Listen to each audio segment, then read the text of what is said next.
El político Esteban González Pons decía esta semana en una conferencia que la globalización que ha caracterizado el comercio mundial durante los últimos años está dando paso de nuevo al nacionalismo económico, en el que todo el mundo quiere reducir su dependencia del resto cuanto antes y cuanto más mejor.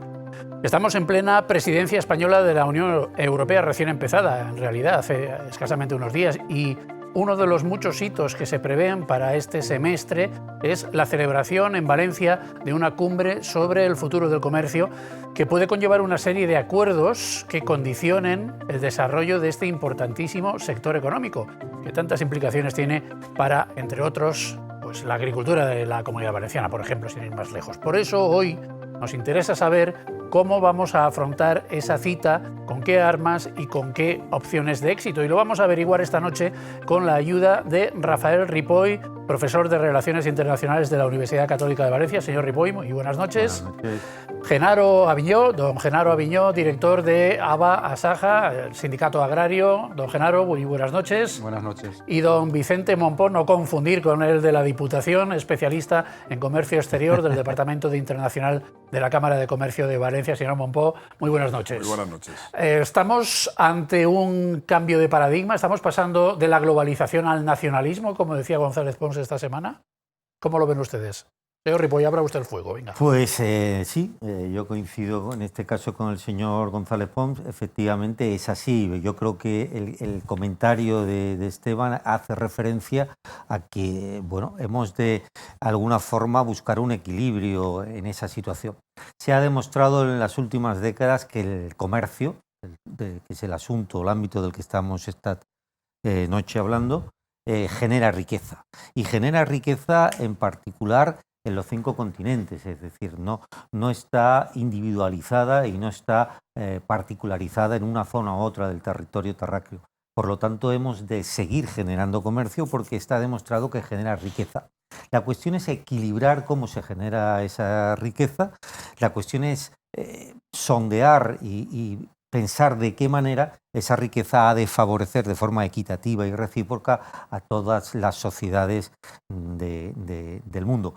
Esteban hacía referencia a que en algunas ocasiones, cuando las circunstancias no vienen bien dadas, cada cual busca en su propio territorio inmediato su fortaleza, protegerse a sí mismo en contra de lo que es una sinergia positiva mundial, que es la generación de riqueza que crea el comercio. Así que ese equilibrio, ese punto intermedio entre generar riqueza y poder tener, en este caso hablando del sector agroalimentario, un nivel de autoabastecimiento que garantice la supervivencia, es el punto de referencia al que el planeta busca de forma permanente.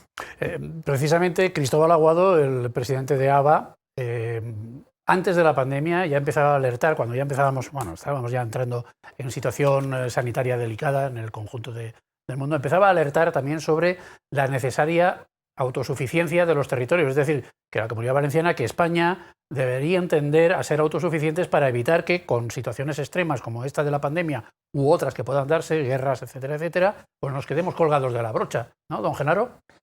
Efectivamente, la pandemia, de las pocas cosas positivas que trajo fue eso, de la necesidad de un autoabastecimiento.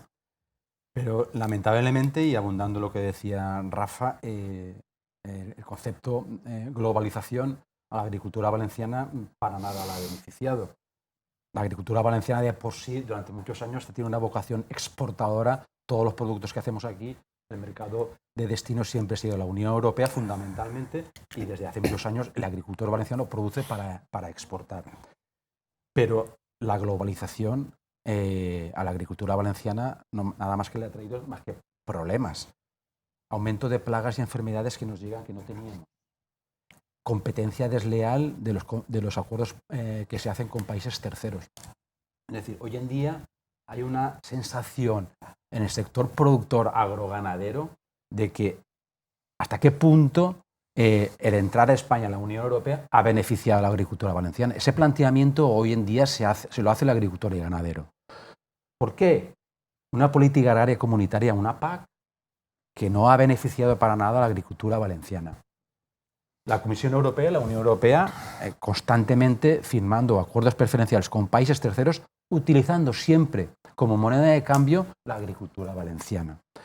Entonces, un agricultor que produce, espera sacar una rentabilidad de sus productos y ve que por otros condicionantes, la mayoría de ellos que vienen del exterior no lo beneficia, sino le perjudica, lamentablemente, pues no está a favor de esa globalización de que armonizamos todos. Entonces, esa sensación de anti-Europa en el sector productor cada vez se extiende más, lamentablemente.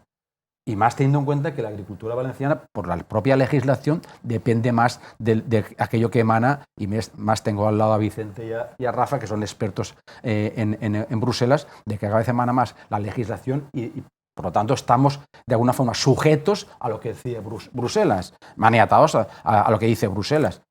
Recientemente, ayer precisamente, el Parlamento Europeo aprobó en la comisión, en el plenario de Estrasburgo, una ley de defensa de la naturaleza donde el gran perjudicado es el agricultor, porque aumenta las restricciones y las posibilidades de los agricultores a actuar sobre sus propias explotaciones. Y no se dan cuenta de que el primer ecologista, el primero que mantiene el medio ambiente, el que puede garantizar el autoabastecimiento de alimentos es el agricultor. Y eso, lamentablemente, en Bruselas eso de momento no lo tiene. Esto de la ecología y la explotación agraria y ganadera, porque también estaba pensando yo ahora en los lobos, la protección a los lobos que tantos problemas está generando en los ganaderos, especialmente del norte de España. Bueno, pues parece que no terminamos de ajustar una cosa con la otra, pero, don Vicente, ¿se legisla contra el agricultor valenciano en Bruselas? Vamos a ver. ¿O contra el agricultor en general? ¿O contra nadie? No, en Bruselas se legisla mucho. Ya. Eso también lo dijo González Pons, que en Europa mucho. somos los campeones de la normativa. Claro. Lo único que ganamos al resto del mundo es en fabricar normativas. Bien. Antes de entrar en el caso concreto de la agricultura, no es mi especialidad, yo trabajo en internacionalización, en comercio exterior en general. Comercio exterior de bienes y servicios, importación y exportaciones, implantación, etcétera. Y después hablaremos del caso concreto de la agricultura, que efectivamente estoy de acuerdo, la política agrícola comunitaria en muy pocos casos ha favorecido al agricultor valenciano. Otra cosa diferente, que hay otro tipo de políticas que efectivamente son de otra manera. Vamos a ver, a la pregunta general que has hecho, la globalización es un fenómeno de finales del siglo pasado y básicamente los 15 primeros años de este siglo, que en un momento determinado empezaron a romperse las barajas. Tiene que ver con el nacionalismo, es decir, un momento determinado cuando llega Trump, pero también los demócratas ya lo hacían, empiezan a protegerse de los chinos. Entonces, ¿qué es lo que sucede? El mundo se desglobaliza de manera bastante evidente. En China también se produce un fenómeno muy curioso, porque deciden dejar de ser la fábrica del mundo y además dejan de serlo en algunas cosas, en otros sectores no. Porque empiezan a mirarse a sí mismos. Entonces, y el tema es, está Estados Unidos con su hegemonía, es el país hegemónico, con su zona, con su dólar. Está China, que tiene vocación de ser el país hegemónico, con otro tipo de perspectivas, y además va evolucionando con los años, es decir, muy implantado en África, muy implantado en América Latina, y con unas políticas clarísimas desde el punto de vista de la logística, desde el punto de vista, la gran ventaja que tiene China es que tiene una política, claro, el sistema es el que es, entonces toda su gestión la hace a 10, 15, 20, 25, 30 años, ¿no? Entonces eso es importante. Eso es importante porque ni en Estados Unidos pasa, ni en los países democráticos de Europa pasa. Y después está Europa, que está formado ahora por 27 estados, donde cada estado tiene intereses diferentes, y eso tiene mucho que ver también con la política agrícola y con la política de sostenibilidad, donde hay unos países del norte que tienen un tipo de vocación, donde hay unos países que son fundamentalmente comercializadores, importan y exportan, y entonces tienen necesidad de tener políticas comerciales lo más abiertas posibles con países terceros, donde la Unión Europea tiene que firmar acuerdos preferenciales. Y en ese sentido, lógicamente, países del sur, donde además de que somos productores, y como ha dicho Gerardo, que es absolutamente cierto, el 80% porque hay una desviación de comercio, el sector alimentario valenciano, en general español, de fruta fresca sobre todo, pero también de productos elaborados, es Europa. Es Europa, lógicamente porque hay otros sectores que no tienen absolutamente nada que ver, que bueno, pues el sector cerámico está súper diversificado a nivel mundial, hay otros sectores, el sector químico, metalmecánico, van a otras áreas geográficas totalmente diferentes. Eso hay que tenerlo en cuenta, ¿no? Entonces es verdad que en el sector alimentario, por sus propias características de proximidad, se centra mucho en Europa. ¿Y qué es lo que pasa? Pues que en Europa tienen necesidad de hacer acuerdos comerciales. Están no voy a citar países, hay países que son librecambistas y hay otros. Holanda, Alemania, ¿no? Yo no he dicho nada, pero efectivamente lo son y viven de eso. Y Bélgica, y viven de eso. Es decir, compran en el mundo y venden en Europa. Y compran en Europa y venden en el mundo. Se dedican a eso. Nosotros nos dedicamos a otras cosas. Y efectivamente la agricultura valenciana se ha visto perjudicada. ¿Qué pasa? Que no es tanto un fenómeno de globalización o no globalización. En nuestro caso es un concepto interno de la Unión Europea. Seguimos siendo muy buenos, nos normalizan todo, tiene que ver también con las políticas de sostenibilidad, muchas veces gestionadas o muy dirigidas por los países del norte, y después estamos los que... Yo coincido con ambos, pero en lo referente a lo que está manifestando Genaro, yo creo que es compatible que exista lógicamente una política global y que globalizados o desglobalizados parcialmente, Europa y España en particular, Comunidad Valenciana, tienen que tener protegidos y unas salvaguardias mínimas, protección de sus mínimos intereses. Yo creo que la compatibilidad al respecto de esto tiene que ser el leitmotiv de nuestra clase política y tiene que ser el leitmotiv incluso del sentido de la construcción europea, el autoprotegernos. Hoy estamos hablando abiertamente de las grandes dependencias que porque han llegado a la ciudadanía de forma muy directa y que hemos detectado que tiene la integración europea, el conjunto de los 27, esa dependencia enorme en el sector energético. Hemos podido comprobar la enorme dependencia que tenemos también en materia de defensa con la invasión de Ucrania. Hemos podido comprobar cualquier ciudadano recientemente con ocasión de la pandemia, incluso la dependencia de fabricación de productos de consumo de salud que hemos tenido que importar deprisa y corriendo básicamente de otros continentes, en concreto de China, como decía Vicente. Los EPIs, por lo tanto, las dependencias han quedado como fehacientemente demostradas. Sin embargo, en algo en lo que nos hemos podido autoabastecer y hemos podido hacer frente a una situación de crisis de gran valor añadido como la pandemia, ha sido en el abastecimiento agroalimentario. Parece que no ha sido suficiente que hayamos podido hacer frente, que esa no sea una dependencia, al menos de momento, que nuestro campo en el conjunto de los 27, en el español y en el valenciano en particular, haya podido hacer frente con el esfuerzo de los agricultores para que no nos demos cuenta que no podemos sumar una dependencia más al conjunto de los 27 y que además esa dependencia sea tan importante o más que la defensa, la energía o los productos de consumo en materia de salud, que es el campo, que es la agricultura, que es la subsistencia propia de la ciudadanía. Por eso entiendo que al tiempo que podemos ser en algunos casos y secuencias librecambistas, lógicamente hemos empezado diciendo que el comercio genera riqueza y la Unión Europea es un mercado único que genera riqueza también a terceros países, pero hemos de especificar bien, luchar, trabajar muy bien cada acuerdo comercial con país tercero para que efectivamente, como dice Genaro, la agricultura por este motivo y porque en el caso valenciano es un sector de valor añadido absolutamente importantísimo, no sea siempre la perjudicada. Y hay formas. Pero esa lucha no está condenada al fracaso. Quiero decir, los librecambistas son justamente los países motores de la Unión Europea. Los hemos citado. Bélgica, Holanda, Alemania. Esos son los que no están interesados en tener en cuenta las necesidades de los productores, países productores, como pueda ser España en el caso agroalimentario, con lo que estas prevenciones que usted lanza, estos llamamientos que usted hace a que seamos muy cuidadosos con los acuerdos con países terceros, y estaremos pensando, supongo, en Marruecos, en Sudáfrica y en alguno más, Brasil, pues en Brasil, Túnez. pues no sé hasta qué punto estamos condenados al fracaso. Si los que de verdad llevan la voz cantante, el peso de la Unión Europea, no tienen los intereses que tenemos nosotros. Primero, bajo mi punto de vista, perdonadme, España tiene una oportunidad histórica que no sé hasta qué punto está aprovechando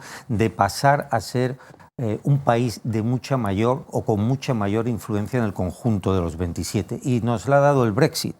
La salida del Reino Unido, sus votos en el Consejo, sus escaños en el Parlamento, dan lugar a que países como España o Italia den un paso adelante y suban a la cabina de mando junto con Francia y Alemania. Si a eso le unimos, a esa oportunidad histórica, el hecho de que Francia, con distintos productos, por supuesto, y con distintas estrategias, pero es también un país muy sensibilizado con el ámbito de lo agrícola, de lo agroalimentario y su producción, deberíamos de tener un peso suficientemente significativo en los acuerdos comerciales con países terceros.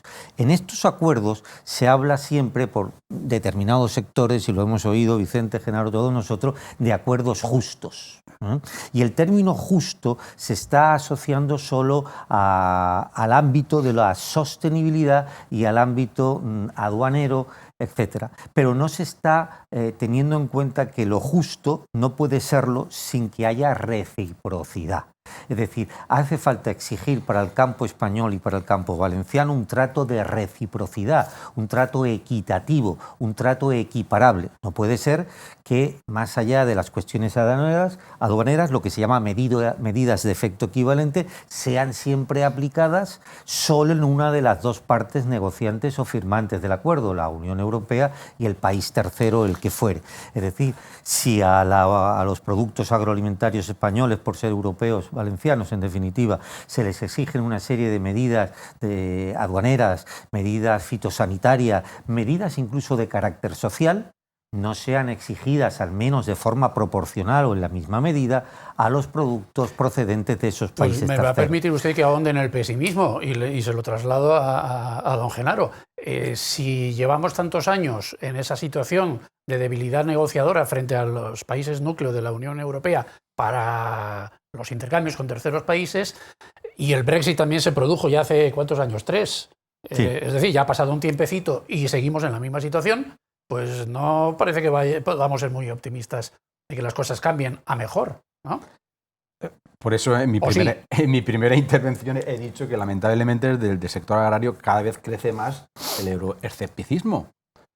A nosotros los que también me parece preocupante que al final la Unión Europea se pueda desagregar por cosas así. Es un problema y grande, porque a nosotros muchas veces a los agricultores se nos tilda de excesivo pesimismo, de que transmitimos demasiadas noticias negativas. Pero yo, remitiéndome a los datos, solo a los datos, en el último año las pérdidas en el sector agrario aquí en la Comunidad Valenciana ascienden de más de 800 millones de euros, entre falta de rentabilidad, daños climatológicos, diversas circunstancias. La renta agraria, respecto al último año, el 2022, bajó un 5,5%. Somos los reyes en abandono de tierra. Más de 170.000 hectáreas en la Comunidad Valenciana están abandonadas. O sea, aquí se habla de cambio climático, así que se habla de evitar la desertificación y están permitiendo que se abandonen hectáreas, no solo en la Comunidad Valenciana, sino en toda España, pero aquí somos los reyes en abandono. Solo el 0,3% de titulares de explotación agraria tienen menos de 25 años, es decir, no hay relevo generacional. Es decir, que si la gente no se incorpora, no se instala en el campo, ¿por qué es? Porque no hay una rentabilidad. ¿Qué está provocando que no haya rentabilidad en el campo? ¿Qué está provocando que no haya relevo generacional? Pues todo lo que estamos comentando los tres. Desde que entramos en el mercado común, yo recuerdo en los años 90, 93, la reforma de la PAC, de la política comunitaria, y lo estamos comentando ahora también, en Europa hay dos Europas. La Europa del Norte, la fuertemente apoyada, y realmente ojalá lo que tú estás vaticinando se cumpla y España ocupe el lugar que debería ocupar. Pero hay dos Europas, la del norte y la del sur. La Europa del norte siempre es la gran beneficiada y, entrando en temas agrarios, un agricultor que produce cereales en el norte de Europa puede percibir del total de su renta un 50, un 60 o un 70% en ayudas directas. El otro día tuvimos la posibilidad de una visita a la explotación agraria que tenemos en Poliña, compañeros de Asaja nuestros de Palencia, productores de cereales. Y nos comentaban que un agricultor medio en Palencia cobra de ayudas de la PAC 60, 70.000 euros. 60, 70.000 euros, cuando aquí un agricultor valenciano no llega a cobrar. Pero esto viene de origen, ¿no, Sí, don Vicente? Porque sí, esto es sí. de la negociación de entrada de España en la Unión Europea. Claro, yo recuerdo absolutamente. vagamente, porque entonces éramos todos muy críos, que la Mediterránea, que la agricultura mediterránea era la que iba a salir más perjudicada, y los lácteos y tal. Pero la agricultura continental, no, esa se quedaba más o menos como estaba, o incluso mejor en algunos casos. Es un defecto de fábrica, efectivamente. Eso está en el origen, eso está desde la época, bueno, en fin, de la época de Nuestra Mansilla, cuando época, se hizo ¿no? toda la negociación. Teníamos que entrar sí o sí, y la agricultura española en general se veía perjudicada, particularmente la valenciana. Por la valenciana, la de Murcia, la de Andaluza, en fin. Mediterránea. La mediterránea, básicamente. Entonces, de todas formas, y termino ahí, pero Bien, sí bien. que es verdad, quiero ir a varios conceptos. Vamos, a nivel global se está produciendo una reestructuración del comercio mundial, y lo que está pasando en Ucrania, a nivel de alimentos, eso... Hay un problema global con los alimentos, ¿eh? Es decir, ahí, y tengo la sensación que determinadas escaseces de alimentos a nivel mundial esto va a ser un cambio de paradigma. O sea, el grano que se produce en Ucrania, el que hay que grano, sacarlo el para, aceite, para no sé qué, porque África. África estaba tal, los chinos son absolutos, en fin, cogen de todo el mundo, y Sí. eso que cogen de todo el mundo al final nos afecta a todos. Eso es la primera, y eso es importante. El segundo, el tema europeo. Efectivamente, como ha dicho Rafa, es decir, esto es un tema interno nuestro. La política agrícola comunitaria, la política comercial europea es un tema exclusivamente nuestro, es un tema de equilibrio de fuerzas entre los países. Y es verdad, como dice Rafa, que tenemos una situación supuestamente favorable para poder influir más. ¿Qué pasa? Que dentro de la Unión Europea, incluso dentro de los países de la Unión Europea, hablando de la agricultura, pero tú te vienes a España y efectivamente las explotaciones del norte no tienen que ver con las explotaciones, seguimos siendo paganos, seguimos siendo paganos. Y a pesar de ser paganos, nosotros seguimos alimentando Europa. Es decir, los ingleses, cuando el Brexit no se murieron de hambre porque les alimentamos, las cosas como son. Es decir, seguimos teniendo una industria alimentaria tremendamente interesante, y después de productos frescos tremendamente interesante. Es decir, el 80% de las exportaciones de productos agrícolas es curiosísimo. Es decir, por ejemplo, el sector agroalimentario valenciano representa aproximadamente el 23% de todas las exportaciones, y casi todas ellas, el 80%, van a Europa. ¿Por qué? Porque seguimos siendo competitivos. Es verdad que habrá que ver desde el punto de vista, que también es un poco de sistema de distribución, qué es lo que cobra el agricultor y qué es lo que cobra, cuál es el margen que se lleva el distribuidor o los diferentes distribuidores. ¿Y quién dirige esas explotaciones? Efectivamente. Entonces, la PAC hay que verlo desde la perspectiva de agricultura europea, y después a nivel de España, y después a nivel de la Comunidad Valenciana. Y después, por supuesto, está la política comercial relacionada con todo eso, donde hay países que son librecambistas y lo compran todo, y después donde están los países del sur que tenemos que proteger. Y a todo eso después está la reglamentación, que somos súper reglamentistas, que perjudica al conjunto de consumidores. Porque al final el tema de la sostenibilidad, y la agricultura, por supuesto, lo es un concepto sostenible, están metiendo una serie de trabas y de situaciones, pero no solamente la agricultura, porque también te vas a la industria química, te vas a la industria metalmecánica, te vas a otro tipo de industrias, y dices, joder, es que si aplicamos todo esto, tenemos un problema. Me quiero quedar con esto de la reglamentación, porque, Claro. a ver, nos aplicamos, somos muy exigentes con nosotros mismos, con nuestras producciones, con nuestros sistemas productivos, pero no lo somos con los de terceros países a los que al final acabamos comprándoles. Un ejemplo claro, ahora que hablamos tanto de cambio climático, que nadie duda de que efectivamente algo está pasando con nuestro clima, China sigue emitiendo CO2 a mansalva, mientras que nosotros nos estamos autorrestringiendo, porque tiene que ser así, pero claro, nos lo aplicamos nosotros y no ellos. Con lo cual los costes nuestros supongo que crecerán, y los de ellos se mantendrán o incluso disminuirán si aumentan la producción. Caramba, no tenemos una Organización Mundial del Comercio y no tenemos también organismos medioambientales que pongan unas reglas que puedan servir para todos, o ¿O al final resulta que el peso demográfico de China y otros países, no solamente China, es definitivo para evitar que a ellos se les apliquen las cosas que se nos aplican a nosotros?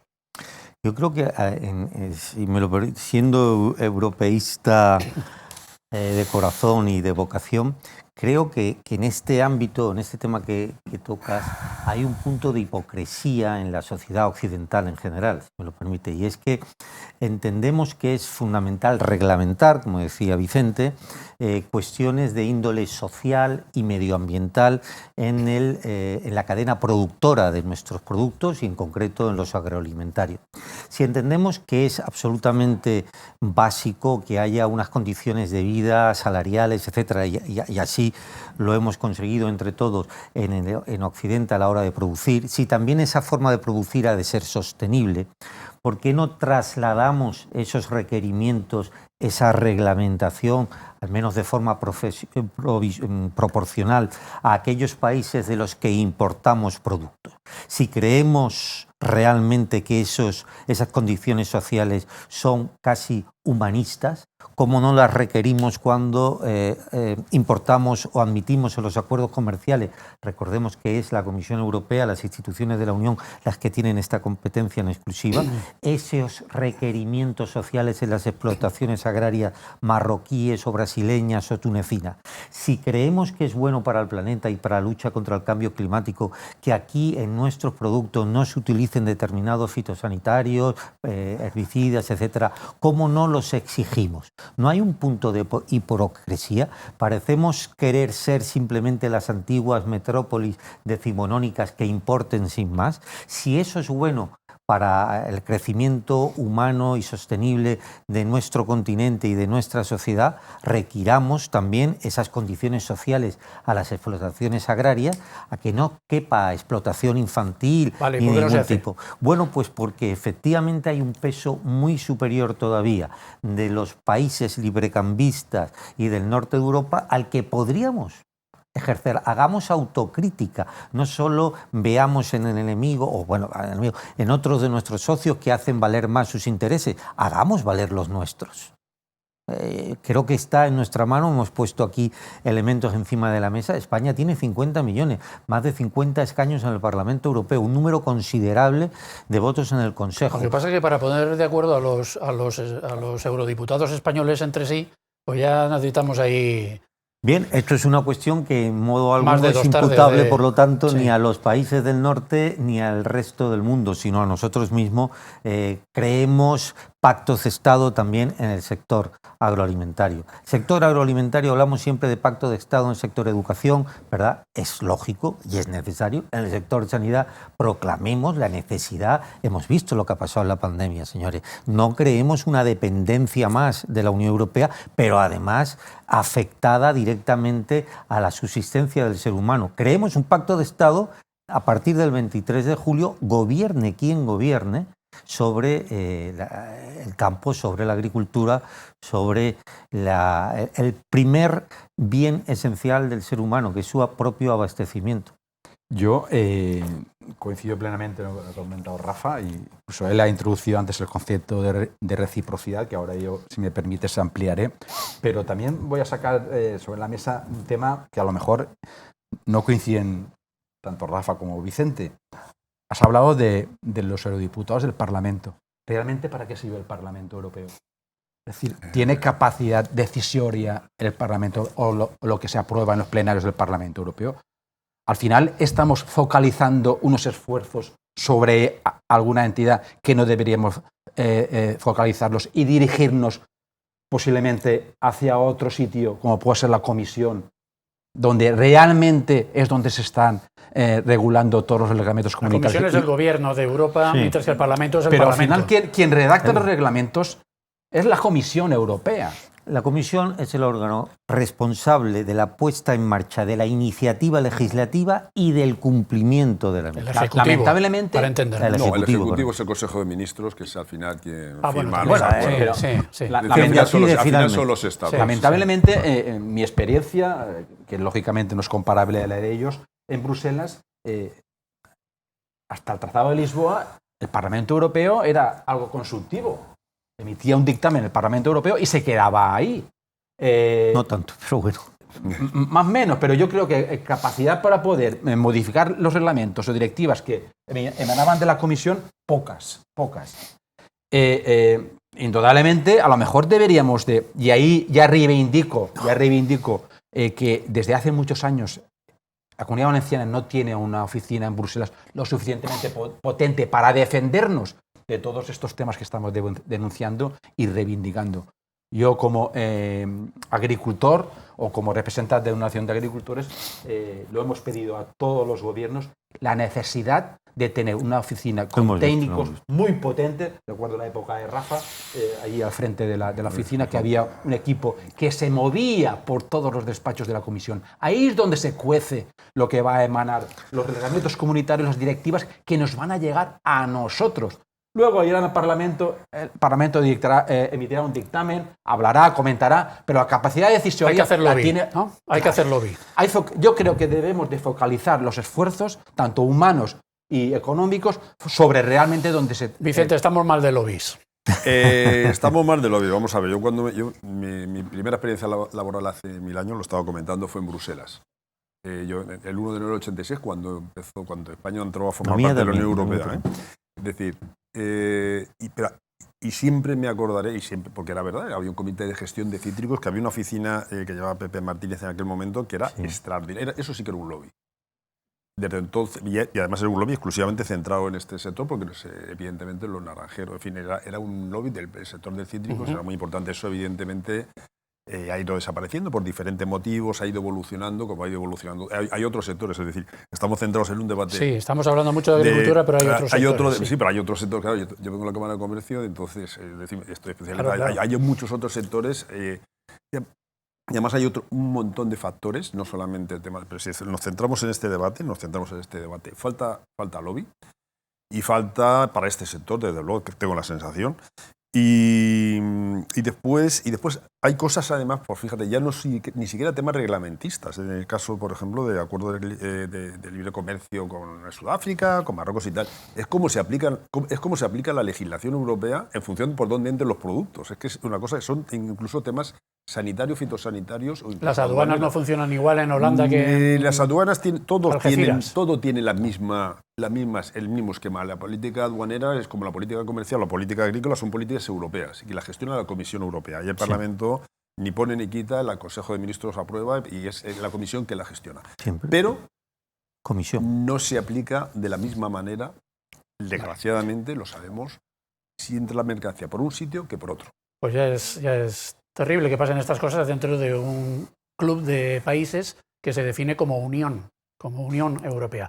Estamos hablando del comercio exterior, de su futuro, lo estamos centrando bastante en la agricultura, pero es el ejemplo palmario que tenemos aquí en la Comunidad Valenciana, uno de los más importantes. Pero a lo mejor estas cosas de las que hemos venido hablando en esta primera parte del programa empiezan a cambiar a partir de octubre. En octubre tendremos, dentro de la presidencia española de Europa, de la Unión Europea, una cumbre que se va a celebrar en Valencia y que, casualmente o no, es la dedicada a cuestiones comerciales. Enseguida lo abordamos.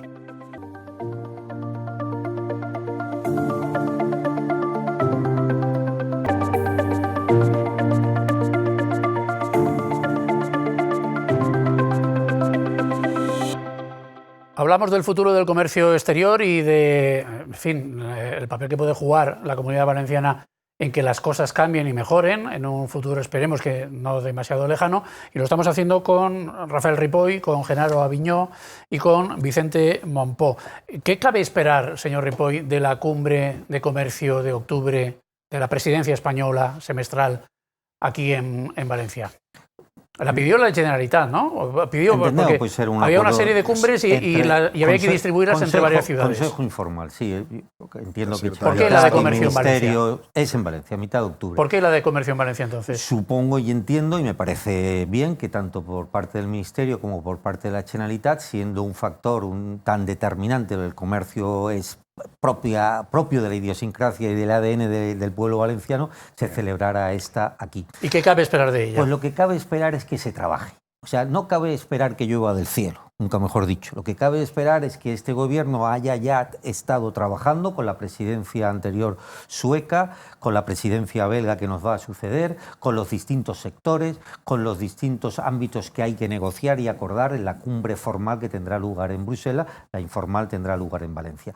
Siempre pretendo transmitir lo mismo. Mientras no se trabaje previamente esa cumbre, mientras no se esté, como digo, insistiendo en los sectores, en los interlocutores, en los prescriptores de opinión al respecto de lo que queremos conseguir, yo no esperaría nada, y soy así de franco. Pero explíquenos, porque los que no estamos tan puestos como ustedes en cuestiones europeas, por ejemplo, cumbre formal, cumbre informal, bueno, trabajos previos, ¿para conseguir qué? Vamos a ver, para conseguir lo importante de cumbre formal, informal, trabajos previos, preparatorios, etcétera, es conseguir que en este caso el sector, entre otros, el sector agroalimentario español, la agricultura mediterránea valenciana, tenga el trato recíproco que merecen los acuerdos comerciales con países terceros. Para eso es para lo que hay que estar trabajando y negociando. No esperar que en los 2 días de ninguna cumbre formal o informal eso llueva del cielo, sino que se produzca realmente porque ha habido un trabajo previo. Pues déjeme que le pregunte al señor Monpoy, ¿cómo se convence a los holandeses y a los alemanes en estos trabajos previos, en esta cumbre formal y esta cumbre informal, de que tienen que cambiar las cosas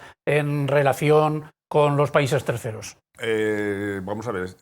A cambio de otros cromos. Esto es una partida de póker inmensa, pero que tiene lugar todos los días para todos los sectores y para todo tipo de situaciones. Es decir, prácticamente el 80% de la legislación económica que afecta a los estados y a los ciudadanos viene de Bruselas. Lo demás es prácticamente de desarrollo, sí. No solo del sector alimentario, el sector o agrícola, etcétera, el sector industrial, el sector servicios, todo. Es decir, por lo tanto, es importante. Entonces, esto es un juego de cromos. Yo te doy esto porque al final en Europa todo se ¿Qué vota? Pueden querer los holandeses, los alemanes? ¿Qué pueden querer de nosotros? En Europa se vota por mayoría cualificada. Sí. Tienes que tener una mayoría X de estados, mayoría simple de estados y después mayoría cualificada de población. Entonces, lo que yo te doy hoy, a mis aliados mañana tienen que votar para otro tema totalmente diferente, para la tensión en la luz o para... O sea, eso de químicos. Me debes una que dicen las películas de los americanos... Pero permanentemente todos los días. Es un sistema de juegos de suma... Y te toman nota, ¿no? O sea, sacan me debes claro, 3. Bueno, no es exactamente así. No es exactamente así. Que la palabra intercambio cromos o carta que hemos utilizado es muy gráfica, pero bueno, en definitiva, hay productos de automoción, claro. Hay manufacturados que Holanda pretende, o Países Bajos o Dinamarca, ubicar más en mercados hispanoamericanos, por ejemplo. Bueno, a cambio de estas concesiones, España tiene que exigir que nuestros productos agroalimentarios pues entren con mayor facilidad en otros mercados y siempre desde la reciprocidad. Si es que España lo primero que tiene que luchar y conseguir es que al menos se nos trate con un trato de equiparación, de reciprocidad, y luego efectivamente entendemos que España, como cualquier Estado miembro, pues además de su producto agroalimentario, tiene otros ámbitos y sectores que defender. Pero lo que no puede ser, como dice Genaro, es que siempre haya un perjuicio añadido en un determinado sector. Total, de la cumbre, ¿cabe esperar algún documento, alguna cosa así que digas, uy? Yo fíjate. ¿Cómo han trabajado estos señores? Al cabo de cada presidencia, respondiendo directo a tu pregunta, hay unas conclusiones del Consejo. En esas conclusiones del Consejo, que van a recoger las que de alguna forma han tenido lugar en cada uno de los consejos, el ECOFIN, el de Agricultura, el de Comercio, es donde tiene que quedar reflejada el input, el valor añadido y la defensa que España haya hecho en este caso, del sector agroalimentario. Y es donde hemos de poner las esperanzas, pero las esperanzas deben estar fundadas en que se trabajen los temas. ¿Solo vamos a hablar del sector agroalimentario en esta cumbre, Vicente? No. No, absolutamente para nada. Se habla de comercio. Y ahí voy, es decir, con todos esos aspectos técnicos complejos y técnicos que habla Rafa, que tiene sus propios procedimientos. Llevamos muchos años trabajando con esos sistemas, es decir, y a veces muchas veces los agricultores valencianos o de otros sitios son los sacrificados, y después hay otros sectores que son sacrificados o beneficiados. Por ejemplo, la Unión Europea en política comercial se está quedando sola. Es decir, la Organización Mundial del Comercio está ya en otras historias. A mí lo que realmente me preocupa, y de la cumbre al final, es que Europa defina de una vez por todas cuál es su política internacional, cuál es su papel en el mundo y cuál va a ser su política comercial, en vez de estar con todas estas cosas internas. ¿Por qué? Porque las águilas, los Estados Unidos, lleva su dinámica, lo tiene clarísimo. Los dragones, es decir, China, lo tienen clarísimo. y nosotros estamos un poco ahí indefinidos, muchas veces por China, que no será solo China, ¿no? Que será India. Ojo. Y los dragones de Asia, no sé yo hasta qué punto. El mundo ahora mismo es bipolar, es decir, básicamente hay dos hegemones, que son Estados Unidos y China. Nosotros estamos ahí entre medias, con nuestras cosas, con nuestras cositas, con nuestras reglas. Funcionamos bien, más o menos, unas veces mejor unos sectores, otros sectores. Económicamente vamos haciendo marcha, pero el mundo va hacia otros lados. Y después, evidentemente, aparece India, que es el que va a equilibrar las fuerzas. Europa no está en eso, Europa no está eso. Y están pasando cosas en el mundo, están pasando guerras que automáticamente afectan a todos. Y en África, por eso, y a todos los sectores. Es que es importante, es decir, porque el sector, muchos sectores industriales, la industria automovilística, que está en plena, hace ya muchos años que está en plena reconversión. ¿Hacia dónde va? Nosotros éramos muy buenos en los motores de combustión. Y ahora estamos con otro tipo de motores. Y resulta que somos dependientes de China absolutamente de todo lo que es. Imaginaos una industria, nosotros queremos ser sostenibles. Sostenibles, verdes. Fenomenal, pero resulta que los que tienen las placas las importamos todas de China. Es que es increíble. Bueno, si China cierra el grifo, nos quedamos sin coches dependientes, nos quedamos en nada. Ya. Yo, a nosotros cuando se nos habla de comercio exterior, el primer sentimiento que nos viene a la cabeza es preocupación. En que vamos a salir perjudicados. E insisto, perdonadme que transmita negatividad, pero es así. Y por lo que estabas comentando, voy a poner un ejemplo de la diferencia de intereses entre norte y sur y como sí que hay países beneficiados de los acuerdos que firma la Comisión Europea utilizando la agricultura. El acuerdo de Sudáfrica, que se firmó en el año 2016, uno de los grandes beneficiados era Holanda, Países Bajos. Claro. La mayoría de los intereses en Sudáfrica, las explotaciones citrícolas en Sudáfrica, están en manos de los holandeses. Los BOEs. En los Países Bajos, Holanda es el segundo exportador de cítricos a la Unión Europea. Holanda, que no tiene ni un campo de naranjas, pero todos los cítricos que vienen de Sudáfrica vienen vía Países Bajos, vía Rotterdam. ¿Quién hace las inspecciones en Rotterdam? Una empresa mixta, con intereses particulares. ¿Cómo se puede permitir eso? Reciprocidad comercial. Lo mismo que nos piden a nosotros es lo que debe hacer o pedir la Unión Europea. Inspecciones en origen, medios humanos, puertos de entrada, todo por el mismo sitio donde haya gente experta para hacer los controles como corresponden. Y después, reciprocidad fitosanitaria. No solo en tema de materias activas, sino también en tema de plagas y enfermedades que nosotros no tenemos. Cada año y medio entra una plaga nueva que nosotros tenemos que asumir. Hay una plaga que tiene Sudáfrica que es una bacteria, el greening, que si entra en la Unión Europea, se acaba la citricultura europea. Estamos hablando de 550.000 hectáreas. Una bacteria no tiene tratamiento curativo. Y hay dos vectores, dos avispitas que transmiten esta bacteria. Una avispita ya está en el norte de Portugal y en Galicia. Y la otra avispita está en Israel. Cuando llegue aquí, la solución para la citricultura valenciana es arrancar los árboles y volver a plantar. La citricultura valenciana eso no puede soportarlo. No podemos volver a una tristeza anterior como en los años 60, donde los agricultores tuvieron que replantar. Había medios. La citricultura funcionaba de forma distinta, había ingresos, había rentabilidad. Hoy en día la citricultura valenciana no lo podía soportar. A mí me está quedando... Y hay hectáreas abandonadas y buscando desierto que comentabais. Ahí. Sí, me está quedando la impresión de que estamos tocando el violón, ¿no? Aquí en Europa. Pues sí, lo estamos tocando y los datos de Genaro son tan contrastados, evidentemente. Hay que dejar de tocarlo o pasar a dirigir la orquesta, pero está en nuestra mano. Yo añado otros elementos, si me lo permite el moderador, optimista. Es decir, España y otros países han de buscar aliados dentro de la Unión y ha de buscar conceptos que den, si cabe, más valor añadido a la protección del agroalimentario. Aliados, extraños aliados, dice un dicho chino, ¿no?, que se puede dormir en la misma cama con distintos sueños. Pues hoy Francia podría ser, no en la época de nuestra adhesión, pero sí hoy podría ser Francia un aliado para dar ese valor necesario. Italia también podría ser un aliado para dar ese valor necesario que hemos de negociar. Y un concepto que hemos de añadir a la importancia, y es hablamos ya con una, bueno, yo creo que con una ortodoxia suficiente de la España vaciada. Hay que hablar de la Europa vaciada. El desarraigo, las miles de hectáreas que se están abandonando, que Genaro nos ha dado una cifra espectacular ahora en España, esto está pasando en Portugal. Esto está pasando en el Alentejo, esto está pasando en el norte del Algarve, esto está pasando en el sur de Italia, esto está pasando en Grecia.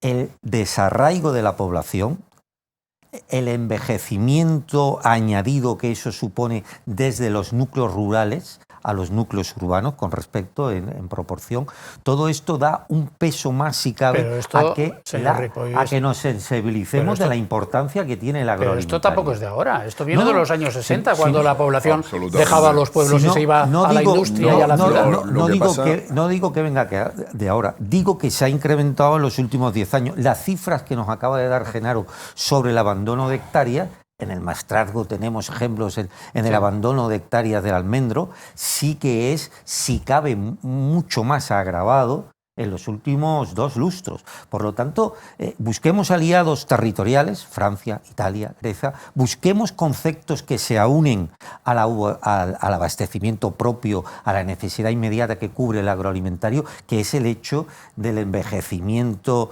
desproporcionado en las zonas donde se abandonan los campos. Vamos a ver, yo, centrándonos en este tema, efectivamente, el tema de la despoblación es una barbaridad.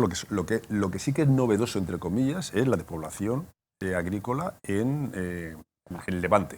Es decir, porque tú te vas a la España vaciada de siempre, efectivamente, te vas a Albacete, que está aquí al lado, o a Cuenca, o a Teruel, etc. Lleva décadas vaciada. Y los núcleos de población se han ido a Madrid, o se han venido a Valencia, o se han ido a Barcelona. Y esa agricultura está muerta. Y el problema es, y ahora llega aquí, queremos ser una potencia alimentaria, España lo es. En conjunto, España parece ser que es una potencia alimentaria dentro de Europa, y para serlo tiene que haber, desde luego, políticas clarísimas a nivel nacional, ya no hablo ni europeo, a nivel nacional y a nivel regional, para que eso sea una realidad, es decir, para que se revierta esa situación, porque si no, nunca seremos potencia alimentaria. Y vamos de eso, porque la industria alimentaria va de eso, no solamente de fruta fresca, de cítricos, sino también de productos elaborados, que al final es de lo que nos alimentamos. Hay un problema, desde luego, el fenómeno de abandono de tierra. Aquí eso ya sí que es preocupante, porque el otro ya estaba. Vale, y a nivel, no sé, a nivel europeo se está haciendo algo, porque a nivel local, autonómico, en el caso valenciano, nacional, sí que vemos que de vez en cuando se crea algún organismo que va a estudiar los problemas de la despoblación y a buscar, en su caso, soluciones, pero a nivel europeo, esa preocupación que tenemos aquí, ¿la tienen en Bruselas? Lo que se está o se esté haciendo no es suficiente. No. Y eso yo creo que es una conclusión, y por lo tanto tenemos que hacer ver esta necesidad, como otros países están haciendo ver, tipo Alemania, la necesidad energética a la que la dependencia energética que ellos han dejado ver que es mayor incluso que la de otros estados como la propia España.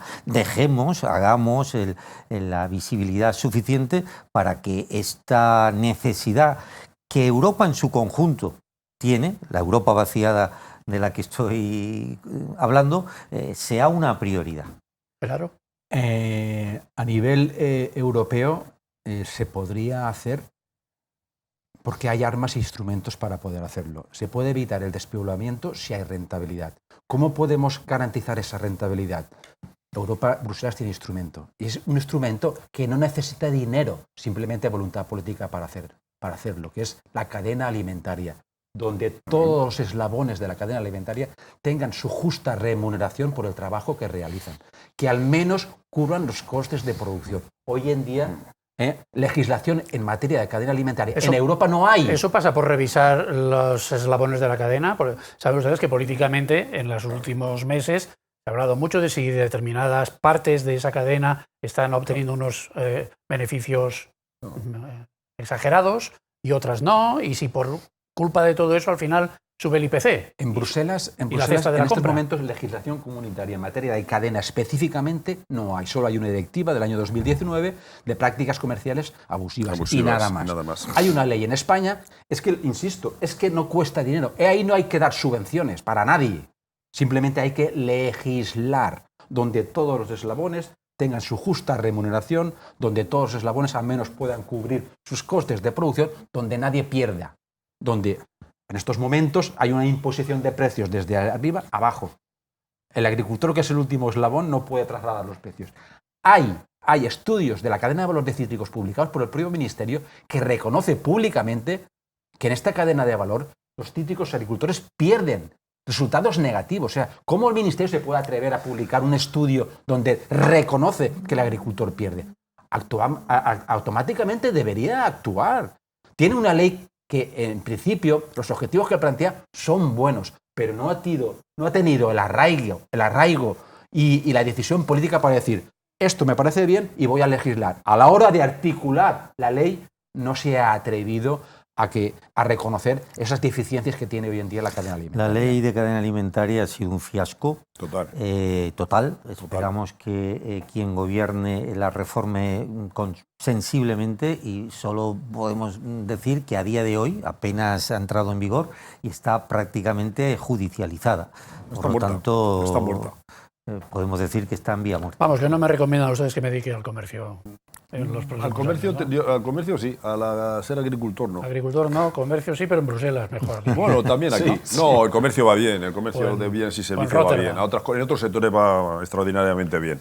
Don Rafael Ripoll, don Genaro Aviñó, don Vicente Mompó, les agradezco muchísimo que nos hayan ayudado a discernir un poquitín cuál es el futuro del comercio exterior de la Comunidad Valenciana y de España de cara a la presidencia europea en la que estamos inmersos ahora, la presidencia rotatoria, ya un futuro más o menos cercano. Gracias. Optimismo.